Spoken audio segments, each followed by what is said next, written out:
The Clockmaker's Secret. Chapter 1. The Mysterious Shop. In the heart of the old city of Ravenshire, down a narrow cobblestone alley where time seemed to move slower, stood a peculiar shop. Hargrove and Sons Clockworks. The faded sign read, though no one in town remembered a son ever working there. Inside, the shop was filled with clocks of every shape and size. Tall grandfather clocks, delicate pocket watches, and even strange, intricate devices with gears that moved in impossible ways. The air smelled of oil and brass, and the steady ticking of countless clocks filled the space like an eternal heartbeat. Orion Bellamy, a boy of 16 with a mind full of questions, had always been fascinated by the shop. But what truly intrigued him was the owner, Master Hargrove, an elderly man with silver hair and piercing blue eyes that seemed to see through time itself. One evening, just before closing, Orion stepped inside. "Master Hargrove, how do you make clocks that never break?"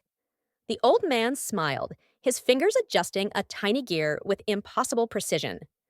"Some secrets," he said, "are better left undiscovered."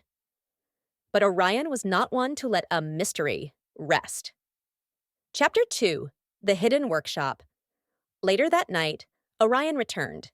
The shop was dark, the clocks silent. He had expected the ticking to continue, but now the silence pressed down on him like a heavy blanket. A faint glow came from the back room. He crept closer and found a door ajar, leading to a hidden workshop beneath the shop.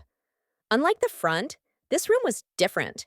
It was filled with strange, glowing blueprints, gears that floated in midair, and a massive clock in the center that didn't just tick, it pulsed. And then he saw it, a silver pocket watch lying open on a table.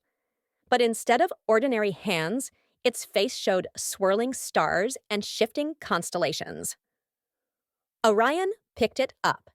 The moment he touched it, the world around him changed. Chapter 3. A Step Through Time. The air shimmered, and suddenly he was no longer in the workshop.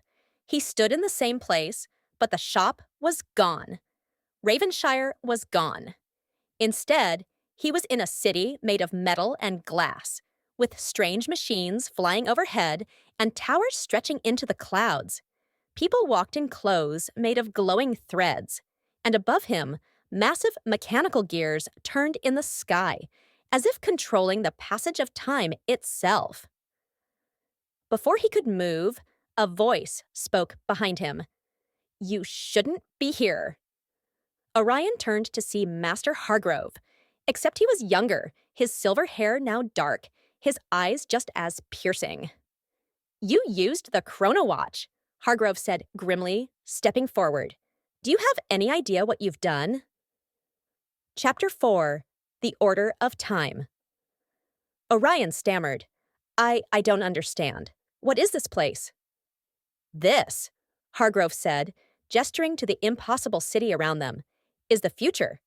A future that should never have been seen." He took the watch from Orion's hand. Time is not meant to be altered so freely. That watch was locked away.